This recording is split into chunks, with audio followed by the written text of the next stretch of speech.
افلا يتدبرون القرآن ام على قلوب اقفالها. کارآمد ذریعہ اللہ کا ذکر ہے. اللہ کا ذکر ایک تو بہت بڑا عمل ہے، اتنا بڑا عمل ہے کہ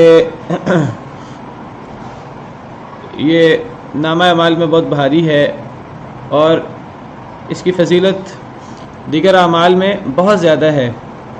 ذکر کی فضیلت خاص طور پہ اگر ذکر جو ہے وہ اس انداز سے ہو کہ انسان زبان سے بھی ذکر کرے اور ساتھ اس کے دل بھی شریک ہو، تو یہ ذکر انسان کو نماز روزے سے اور صدقہ انفاق وغیرہ سے بہت آگے لے جاتا ہے.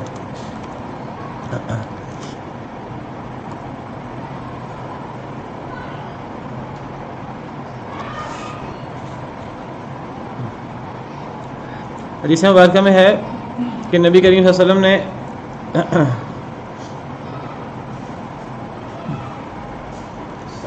ایک دفعہ صحابہ کرام کے سامنے جو ہے وہ ذکر کی فضیلت بیان کی، اور آپ نے اس انداز سے ذکر کی فضیلت بیان کی کہ آپ نے فرمایا کہ اے لوگو، کیا میں تمہارے بہترین اعمال کی خبر نہ دوں؟ تمہارا ایسا عمل جو تمہارے سب اعمال سے سب سے افضل ہے. وَأَزْكَاهَا عِنْدَ مَلِيكِكُمْ، جو تمہارے رب کے نزدیک سب سے زیادہ پاکیزہ ہے. وَأَرْفَعِهَا فِي دَرَجَاتِكُمْ، تمہارے درجات میں سب سے زیادہ بلند ہے. وَخَيْرٍ لَكُمْ مِنْ إِعْطَاءِ الذَّهَبِ وَالْوَرِقِ، سونا چاندی خرچ کرنے سے زیادہ افضل ہے. وَأَن تَلْقَوْا عَدُوَّكُمْ فَتَضْرِبُوا أَعْنَاقَهُمْ وَيَضْرِبُوا أَعْنَاقَكُمْ، جہاد سے افضل ہے. تم اپنے دشمن سے ملاقات کرو، تم ان کو مارو وہ تمہیں ماریں، اس سے بھی افضل ہے. تو صحابہ کرام عرض کرنے لگے کہ وہ کیا ہے وہ ایسا عمل جس کے یہ فضائل ہیں؟ تو آپ نے فرمایا ذکر اللہ عز و جل، اللہ کا ذکر. اللہ کے عذاب سے انسان کو کوئی چیز سب سے زیادہ بچانے والی ہے تو اللہ کا ذکر ہے. اللہ اپنے ذکر سے بہت زیادہ خوش ہوتے ہیں.